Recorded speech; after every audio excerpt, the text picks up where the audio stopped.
14 जागांचा तिढा सुटलेला आहे। अजूनही 3 जागांचा पेच कायम आहे। पुणे, रायगड आणि संभाजीनगरचा पेच अजूनही कायम असल्याचं कळतंय।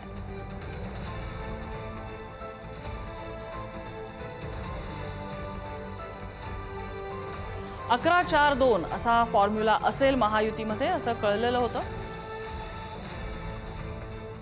जागा वाटप कसं होणार आहे आपण बघूया। सोलापूर भाजप, अहिल्यानगर भाजप, ठाण्याची जागा शिवसेनेसाठी असेल। जळगाव भाजप, सांगली, सातारा, कोल्हापूर भाजप, नांदेड भाजप, यवतमाळ शिवसेना, भंडारा गोंदिया भाजप, नाशिक शिवसेना, वर्धा चंद्रपूर गडचिरोली भाजप, अमरावती भाजप, धाराशिव लातूर बीडची जागा सुद्धा भाजपच लढवणार। परभणी हिंगोली शिवसेना, नागपूर भाजप असं जागा वाटप आतापर्यंत झालेलं आहे। पुण्याच्या जागेवरती राष्ट्रवादीने दावा सांगितलाय, मात्र भाजपला सुद्धा ती लढायची आहे, त्यावरनं चर्चा सुरू आहे। तर रायगड, रत्नागिरी, सिंधुदुर्ग, राष्ट्रवादी आणि शिवसेनेमध्ये चर्चा सुरू आहे। ह्या चर्चा सुरूच आहेत, म्हणून मी सांगितलं की 17च्या 17 जागा आम्ही महायुतीनंच लढणार आहोत।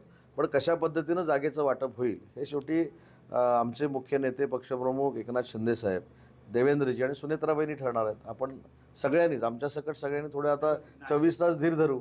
आता कुठच्या बदल्यात काय हे मला अजून माहिती नाही, मला पण नाही, आता राजेंना माहिती आहे की मला माहीत नाही, पण आम्हाला कोणालाच माहिती नाही। संध्याकाळपर्यंत चित्र स्पष्ट होईल की उद्यापर्यंत स्पष्ट होईल।